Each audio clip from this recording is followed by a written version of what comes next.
జీవి ఏంటమ్మా అలా పాతేశారు? మా వైజాగ్ బీచ్ లో లోపల ఇసుక లోపల ఇలా ఏంటమ్మా? మ్యూజిక్ సిట్టింగ్ అని పిలిచారు సార్, పాతేశాడు సార్. ఈ అనిల్ చూస్తే వణికేచేస్తుందమ్మా. ఏదో అడుగుతాడు. నాకు తెలిసి పటాసప్పుడు బానే ఉన్నాడు సార్. మీరే బాగా ప్యాంపర్ చేశారు. నేను పాడతా దగ్గర నుంచి ఈయన్ని పాతేసే దాకా తీసుకొచ్చారు.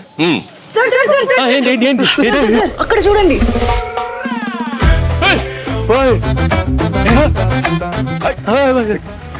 అనిల్ ఏంటనిల్ ఈ కత్తి? కత్తి లాంటి ప్రమోషన్ చేస్తున్నానని ఫ్యాన్స్ నా చేతిలో కత్తి పెట్టి ఈ తలపాగా పెట్టి కాన్సెప్ట్ కింగ్ అని ఒక బిరుదు ఇచ్చారు sir.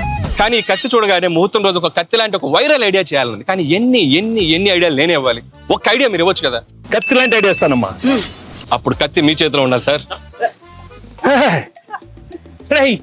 Can I know that idea sir? I'm very curious. All the best. Come on ideas. Yes, come on. Nice idea.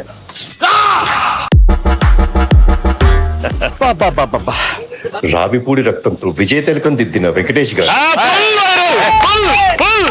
ఎలా ఉంది అనిల్? వైరల్ ఫీవర్ వచ్చాను నేను బయలుదేరి. ఆగమ్మా అనిలు, ఈ సినిమాలో ఇంకో హీరో ఉన్నాడు, మరి నాతో తిలకం పెట్టించుకోవాలి.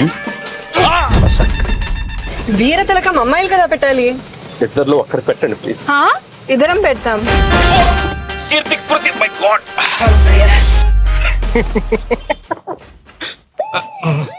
బాగా ఎంజాయ్ చేస్తున్నట్టు. జీవి గారు బ్రేక్ఫాస్ట్. వద్దురా, నా కడుపు నిండిపోయింది. ఎంత రాయలసీమ బ్యాక్ డ్రాప్ అయితే మాత్రం మరీ అంత రక్తపాతం అవసరమా? మనది ఫ్యామిలీ బ్యాక్ డ్రాప్ ప్లీజ్.